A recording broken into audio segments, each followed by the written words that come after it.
സന്തോഷം. എല്ലാ ഡോക്ടർമാരാകാൻ കച്ചകെട്ടിയിരിക്കുന്ന എല്ലാ യുവ ഹൃദയങ്ങൾക്കും ആദ്യമേ ആശംസകൾ. മികച്ച ജീവിത വിജയത്തിനും കൂടെ എല്ലാ ആശംസകളും നേരുകയാണ്.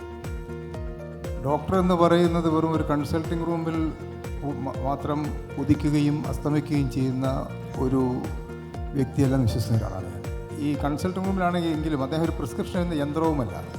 അതുകൊണ്ട് പ്രിയപ്പെട്ടവർ, ഈ ഒരു ഡോക്ടർ എന്ന് പറയുന്നത് ഒരു സമൂഹത്തിലെ ഒരു പ്രധാനപ്പെട്ട ഒരു വ്യക്തിത്വമാണ്. കാരണം സമൂഹത്തിന് ആവശ്യമായ ആരോഗ്യ വിദ്യാഭ്യാസമായാലും ദിശാബോധവും ഉൾക്കണ്ണുകളും ഉൾക്കാഴ്ചകളും ദീർഘക്കാഴ്ചകളും എല്ലാം നൽകാൻ ഡോക്ടർക്ക് അന്യഥാ വിധിയുണ്ട്. അതിനുള്ള യോഗമുണ്ട്, അതിനുള്ള നിയോഗമുണ്ട്, അതിനുള്ള നിഷ്കർഷയുമുണ്ട്. അപ്പോൾ തീർച്ചയായിട്ടും അതുകൊണ്ട് ഈ ഡോക്ടർമാരാകാൻ താല്പര്യപ്പെടുന്ന ആളുകളൊക്കെ തന്നെ അവർ നേരത്തെ നിങ്ങളുടെ ആശംസാ പ്രസംഗത്തിൽ ഒരു അധ്യാപകൻ ആ ഭാഗം പരാമർശിക്കുകയുണ്ടായി.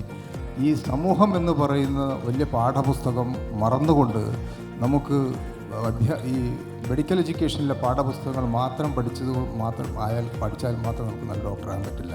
ഏറ്റവും മികച്ച പുസ്തകം എന്ന് പറയുന്നത് സമൂഹമാണ്. നിങ്ങൾ ഈ 12 വർഷവും ഈ വളരെ ചെറുപ്പം മുതലേ ഒരു വർഷം even from your pre Kinder Garten days മുതൽ തന്നെ ഒരു കോമ്പറ്റേറ്റീവ് മൈൻഡിൻ്റെ മൂഡിൽ വർക്ക് ചെയ്യുന്ന ഒരാൾക്കാരാണ്.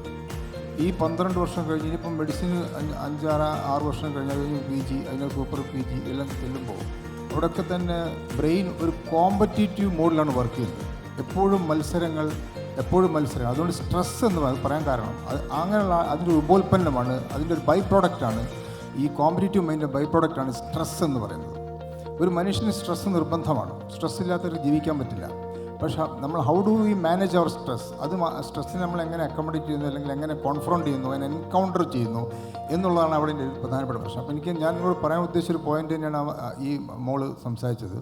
സ്ട്രെസ്സ് നമുക്കുണ്ടാകും. ആ സ്ട്രെസ്സ് മാനേജ് ചെയ്യാൻ ഏറ്റവും മികച്ച വഴികൾ നമ്മൾ കണ്ടെത്തിയേ പറ്റൂ. അതിലേറ്റവും പരമപ്രധാനമായി നമ്മളുടെ ഹോബി കൾട്ടിവേറ്റ് ചെയ്യുക എന്നുള്ളതാണ്.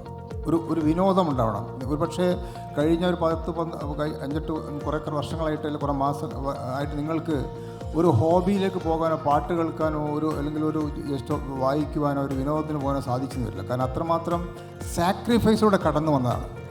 അപ്പോൾ തീർച്ചയായും ഇവിടെ നിന്നുള്ള അങ്ങോട്ടുള്ള യാത്രയും തന്നെ കുറച്ച് ബുദ്ധിമുട്ടുണ്ടാവും, സംശയമൊന്നുമില്ല. കാരണം അത്രമാത്രം കോമ്പറ്റേറ്റീവാണ്. ഞാൻ മെഡിസിന് കയറുന്നത് 1973 1973.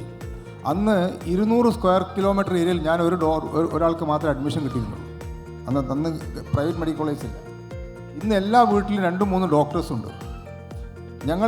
ഞാൻ കാലിക്കറ്റ് മെഡിക്കൽ കോളേജിൽ പഠിക്കുന്ന കാലത്ത് അവിടെ അന്ന് കാർഡിയോളജിയിൽ DM ഉള്ള ഒരാളെ ഉണ്ടായിരുന്നുള്ളൂ. ഇന്ന് കോഴിക്കോട്ട് ഏകദേശം ഒരു 100 മേലെ കാർഡിയോളജിസ്റ്റുകളുണ്ട്. നോക്കണം. അപ്പോൾ ഇറ്റ് ഈസ് ഹൈലി കോമ്പറ്റേറ്റീവ്. അതിൻ്റെ ഭാഗമായിട്ട് നിർബന്ധമായി സ്ട്രെസ് ഉണ്ടാവും. അപ്പോൾ ഞാൻ മോൾ ചോദിച്ചതിലേക്ക് കടക്കാം. അതുകൊണ്ട് നമ്മൾ നമുക്ക് വേണ്ടി കൂടി ജീവിക്കേണ്ടതായിട്ടുണ്ട്. ഈ ജീവിതം എന്ന് പറയുന്നത് മറ്റൊരാൾ കൊടുക്കാനുള്ളത് തന്നെയാണെന്ന് വളരെ ആപ്തവാക്യം പറയുന്നത്. It's more of giving rather than taking. പക്ഷേ കൊടുക്കണമെങ്കിൽ ആദ്യം നമ്മൾ സംഭരിച്ചേ പറ്റൂ. മടിയിൽ കനമുണ്ടെങ്കിലേ കൊടുത്തു തീർക്കാൻ സാധിക്കുള്ളൂ. അതുകൊണ്ട് നമുക്ക് മനസ്സിൽ സമാധാനവും നമ്മുടെ സ്ട്രെസ്സ് കുറയ്ക്കുകയും മിറ്റിഗേറ്റ് ചെയ്യാൻ പറ്റിയിട്ടില്ലെങ്കിൽ you may not become a successful doctor. ഞാനൊരു മ്യൂസിഷ്യനാണ്. ഞാൻ ബൈ മിസ്റ്റേക്ക് ഡോക്ടറായി പോയതാണ്. അപ്പോൾ അതുകൊണ്ട് ഞാൻ അതിൻ്റെ കൂടെ തന്നെ വൈദ്യശാസ്ത്രത്തിൻ്റെ കൂടെ തന്നെ എൻ്റെ പാഷൻ കൊണ്ട് നടന്ന ഒരാളാണ്. ഇന്നും മ്യൂസിക് ഞാൻ കൈവിട്ടിട്ടില്ല. കാരണം എന്നെ ജീവിക്കാൻ അനുവദിക്കുന്നു. നമുക്ക് ഈ റിസോർട്ടിൽ പോകാതെ, സിനിമ കാണാതെ, അമേരിക്കയിൽ പോകാതെ അങ്ങനെ അമേരിക്കയിൽ പോയ എഫക്റ്റ് ഉണ്ടാവും. അല്ലെങ്കിൽ അങ്ങനെ ചോദിക്കുന്നത്, നിങ്ങൾക്ക് നിങ്ങളുടെ ഉള്ളിൽ തന്നെ ഒരു പൂങ്കാവനം സൃഷ്ടിക്കാം.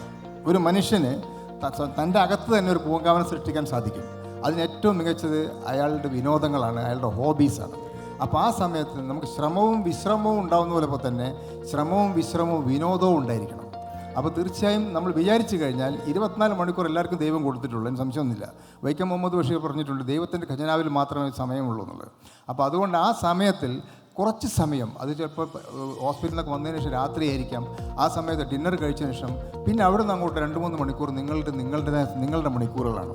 അതിന് വേണ്ടത് നിങ്ങൾക്ക് മ്യൂസിക് ആവാം, നിങ്ങൾക്ക് വേറെ എന്തെങ്കിലും റീഡിങ് ആവാം, വാട്ട് എവർ ഇറ്റ് ഈസ്.